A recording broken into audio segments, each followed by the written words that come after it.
Subscribe to 9 TV channel.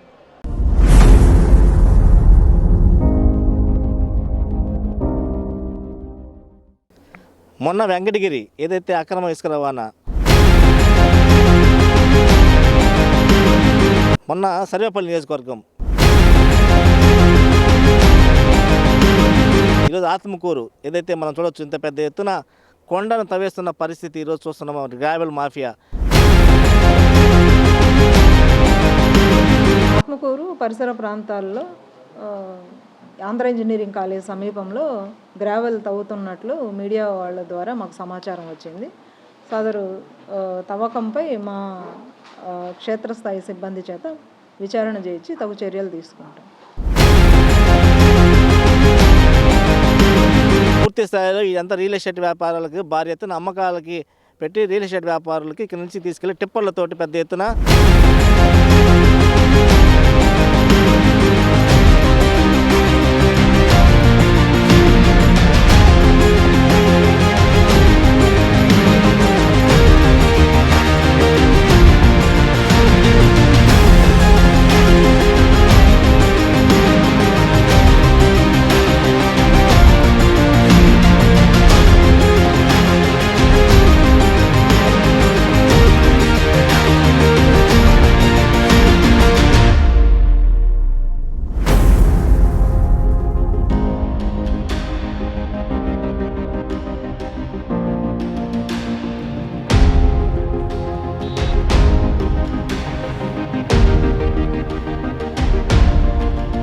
Welcome to 19. నేను మీ రమణారెడ్డిని. ఇప్పుడైతే ఆత్మకూరులో ఉన్నాం. మొన్న చూస్తే వెంకటగిరిలో ఇసుక మాఫియా మీద పెద్ద ఎత్తున వార్తలు ఇచ్చాం, అలాగే సర్వేపల్లి మీద కూడా ఇచ్చాం. ఇప్పుడు ఆత్మకూరు ఏదైతే మినిస్టర్ రామనారెడ్డి ఏరియాలో పూర్తి స్థాయిలో అక్రమ గ్రావెల్ వందలాది లారీలు మట్టిలు ఏదైతే మనం చూడవచ్చు స్పాట్ విజువల్స్లో నుంచి మనం కొండను తవ్వి పూర్తి స్థాయిలో రెవెన్యూ ల్యాండ్స్ సంబంధించినటువంటి ఏదైతే అడవి ప్రాంతంలో ఉన్నటువంటి భూముల్లో నుంచి పూర్తి స్థాయిలో వందలాది ట్రిప్పర్లు తీసుకెళ్లి రియల్ ఎస్టేట్ వ్యాపారులకు అమ్ముకుంటున్న పరిస్థితి, దారుణమైన పరిస్థితి ఆత్మకూరులో. ఈరోజు మంత్రి ఆనం రామనాయుడికి చెడ్డపేరు కదా, ప్రభుత్వానికి చెడ్డపేరు కదా ఈ అంశం. పూర్తి స్థాయిలో దీని మీద అధికారులు కూడా రాని పరిస్థితి. అసలు రెవెన్యూ వాళ్ళు ఎట్టపోయారు, దానికి సంబంధించినటువంటి అధికారులు ఏమైపోయారు, ఎక్కడ ఎవరు పట్టించుకున్న పరిస్థితి. టిప్పర్లు వందలాది టిప్పర్లు పట్టించుకున్న పరిస్థితిలో ఈరోజు ఆత్మకూరు నియోజకవర్గం ఉందని చెప్పవచ్చు. మనం స్పాట్కి వెళ్ళే విజువల్స్ డైరెక్ట్గా విజువల్స్ మనం చూపిస్తున్నాం. మనం చూడండి, అక్కడ కొండ ప్రాంతం పూర్తి స్థాయిలో అక్కడ కొక్కులేను, అక్కడ కొక్కులేను, ఆ పక్క 3 కొక్కులేను మొత్తం ఈ టిప్పర్లని మొత్తం తీసుకెళ్ళి ఏదైతే నెల్లూరుపాలెం రోడ్లో ఏదైతే రియల్ ఎస్టేట్ వ్యాపారం చేస్తున్నటువంటి వాళ్ళందరికీ కూడా టిప్పర్లు భారీ ఎత్తున అమ్మకానికి పెట్టేసి డబ్బులకు అమ్ముతున్న పరిస్థితి. ఇంత దారుణమైన పరిస్థితుల్లో గ్రావెల్ ఏదైతే ఎత్తుకుపోతున్నా కూడా రెవెన్యూ వ్యవస్థ పూర్తి స్థాయిలో విఫలమైందని చెప్పవచ్చు. వాళ్ళు అసలు పట్టించుకున్న పరిస్థితి లేదు. అయితే కొంతమంది చెప్తుంది అంటే రెవెన్యూ వాళ్ళు కూడా మమ్మల్ని డబ్బులు అడుగుతున్నారు, మాకు ఏదైతే మాకు పర్మిషన్ ఇచ్చారని చెప్తున్నారు. పూర్తి స్థాయిలో మనం చూడొచ్చు విజువల్స్లో ఇంత దారుణమైన పరిస్థితి ఆత్మకూరులో ఉంటున్నా కూడా పట్టించుకొని ఈరోజు మాఫియా నడుస్తున్నా కూడా అడిగే ధైర్యం దమ్ము ఎవరికి ఏ పోలీసులకు లేదు, ఏ రెవెన్యూ పరిస్థితుల్లో లేదు. దీనిపైన పూర్తి స్థాయిలో స్థానికులు చెప్తున్నది అంటే మా పొలాలు పక్కన ఉన్నాయి, వీళ్ళు కొండంత వేస్తూ ఉంటే రేపు నీళ్ళు వస్తే మా పరిస్థితి ఏంటని చెప్పి ఇలా ఏదైతే రైతు సంబంధించిన ఒక రైతు ఇక్కడ మన పూర్తి స్థాయిలో ఉన్నారు. ఆయన అడిగి తెలుసుకుందాం. ఏంది ఇప్పుడు మీది కూడా ఇక్కడ పొలం ఉందా, ఏంది అసలు సమస్య అని చెప్పండి. ఇక్కడ 150 ఎకరాలు ఒక్క నిమిషం ఉండండి. ఇక్కడ మీ పొలం ఉంది, ఇక్కడ రెవెన్యూ ల్యాండ్, ఇది రెవెన్యూ ల్యాండ్. ఇక్కడ తీసుకెళ్తున్నా కూడా ఎందుకు పట్టించుకోవట్లేదు అధికారులు? మేము అడిగితే మాకు బిల్లులు ఉన్నాయని చెప్తున్నారు. ఏం బిల్లులు ఉన్నాయి? వాళ్ళకి ఏదో మైనింగ్ పర్మిషన్ తెచ్చుకున్నారంట, బిల్లులు చూపించమంటే చూపించట్లే. దాని తగ్గట్టు మళ్ళీ ఆ పక్క పొలాలు మొత్తం, ఇది మొత్తం ల్యాండ్, పట్టా ల్యాండ్. ఇది ఇంత ముందర మేము 150 ఎకరాలు శనగ అది మినివేసేది, మినివేస్తుంటే వర్షాలు పడక ఈ సంవత్సరం లాస్ అయిపోతాం ఎందుకని చెప్పి ఆపేసాం. మమ్మల్ని అడగకుండాను మా పొలంలో నుంచి ఆడ కట్టేస్తున్నాం, జేసీబీ పెట్టి మొత్తం కట్టేపించుకున్నాం చుట్టూరు. అంటే ఇంతకుముందు ఇక్కడ వేసేటప్పుడు ఏంటంటే అడవిలో పందులు జింకలు వచ్చి తినేస్తూ ఉన్నాయి పైరు. మనమంతా కాలువలో ఓడిపించుకొని కట్టేసుకుంటే మమ్మల్ని అడగకుండా కట్ట లోడేసి కట్ట బూడ్చుకొని ఇప్పుడు చేలో నుంచి బండ్లు పోతున్నాయి. అది అడగల. ఇది ఏంది, ఏ భూమి సంబంధించిన ప్రభుత్వ రెవెన్యూ ల్యాండ్ లేదా అడవి ప్రాంతం? ఇది ఫారెస్ట్ కిందకి రాదు. ఏమి రెవెన్యూ ల్యాండా? రెవెన్యూ కిందకి వస్తుంది. ఫారెస్ట్ కిందకి వచ్చేసి ఆ కొండ ఉంది, అక్కడ గుడి ఉంది, కొండ మీద మాలకొండ స్వామి.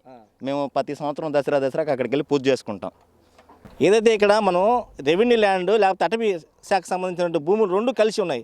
ఈ నేపథ్యంలో అటవీ శాఖ కావచ్చు, ఇటు రెవెన్యూ శాఖ కావచ్చు, పూర్తి స్థాయిలో ఇది పట్టించుకునే పరిస్థితి. ఇంత దారుణమైన పరిస్థితి ఆత్మకూరులో ఉన్న. ఇమీడియట్గా దీనిపైన రామనారాయణ రెడ్డి దీని మీద చర్యలు తీసుకొని పూర్తి స్థాయిలో మట్టి తీసుకున్న వాళ్ళ మీద చర్యలు తీసుకోవాలని చెప్పి కూడా స్థానికులు పెద్ద ఎత్తున కోరుతున్నారు.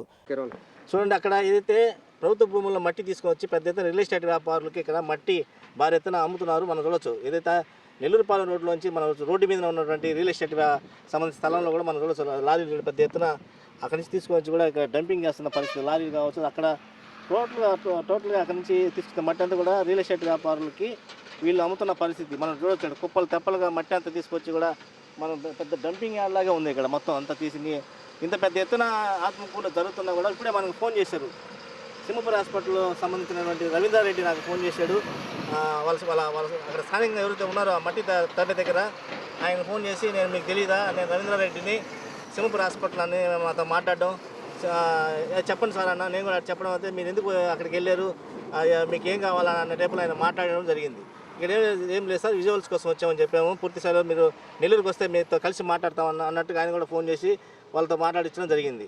అసలు ఈ మట్టికి రవీంద్రారెడ్డికి ఏం సంబంధం? ఇక్కడ ఆత్మకూరు సంబంధించినటువంటి ఆయన రవీంద్రారెడ్డి ఎక్కడ నెల్లూరు నుంచి ఫోన్ చేసి ఈ లారీలకి లింక్ ఏంటి అనేది కూడా పూర్తి స్థాయిలో దీనిపైన ప్రభుత్వ అధికారులు కావచ్చు, లేకపోతే రామనారెడ్డి కూడా ఇది చెడ్డపేరు అంశం. ఎందుకంటే ఈయన పెద్ద ఎత్తున మినిస్టర్గా ఉన్నాడు. ఆత్మకూరు నియోజకవర్గంలో పార్టీకి చెడ్డపేరు వస్తుందని కూడా తెలుగుదేశం పార్టీ నాయకులు పెద్ద ఎత్తున ఆరోపిస్తున్నారు. మనం చూడొచ్చు. అక్కడ గ్రామీణ పూర్తి స్థాయిలో మనం తీసుకొచ్చిన మట్టిని కూడా అక్కడ డంపింగ్ చేస్తున్న పరిస్థితి మన కళ్ళ ముందు చూడొచ్చు. టోటల్గా ఇంత పెద్ద ఎత్తున అక్రమ రవాణా జరుగుతున్నా పట్టించుకొని ఏదైతే రెవెన్యూ శాఖ, తహసీల్దార్ కావచ్చు, ఎవరు దీని మీద అసలు కనీసం చూడలేని పరిస్థితిలో ఉన్నారంటే ఎంత దారుణమైన పరిస్థితి ఆత్మకూరులో. అసలు ఎట్లా ఇప్పుడు ఒక 100 రూపాయలు 1000 రూపాయలు దొంగతనం చేస్తేనే కేసు పెట్టి లోపలిస్తే పరిస్థితి. మరి కోట్లాది రూపాయలు ప్రభుత్వ భూముల్లో పర్మిషన్ లేకుండా ఏదైతే మట్టి తీసుకొని వచ్చి ఇంత పెద్ద ఎత్తున ఇక్కడ డంపింగ్ చేసి అమ్ముకుంటున్నారంటే అసలు ఏం జరుగుతుంది ఆత్మకూరులో అనేది కూడా ప్రజలందరూ కూడా తెలుగుదేశం పార్టీ నాయకులు చెప్తున్న పరిస్థితి. సార్, ఆత్మకూరులో చాలా దారుణమైన పరిస్థితులు ఉన్నాయి, ఇక్కడ మట్టి ఇసుక అంత రెచ్చిపోతున్నా కూడా ఎవరు పట్టించుకున్న పరిస్థితి లేదని చెప్పి అక్కడ స్థానిక నేతలు చెప్తున్నారు. ప్రజలు కూడా పెద్ద ఎత్తున ఇక్కడ టిప్పర్లు గోల తట్టుకోలేకపోతున్నామని చెప్పడం. అక్కడ భూములు కూడా మనం చూసాం. ఒక రైతు, మా భూముల్లో నీళ్ళు వచ్చేస్తాయి, ఇవి ఎంత తగ్గుతుందని చెప్పి కూడా పెద్ద ఎత్తున అక్కడ మాట్లాడడం జరిగింది. ఇది ఆత్మకూరు పరిస్థితి. ఇంతమైన దారుణమైన పరిస్థితి ఆత్మకూరు ఉందని చెప్పొచ్చు. వీడియో జర్నలిస్ట్ ఆరిఫ్తో రమణారెడ్డి, 9 టీవీ, ఆత్మకూరు నుంచి.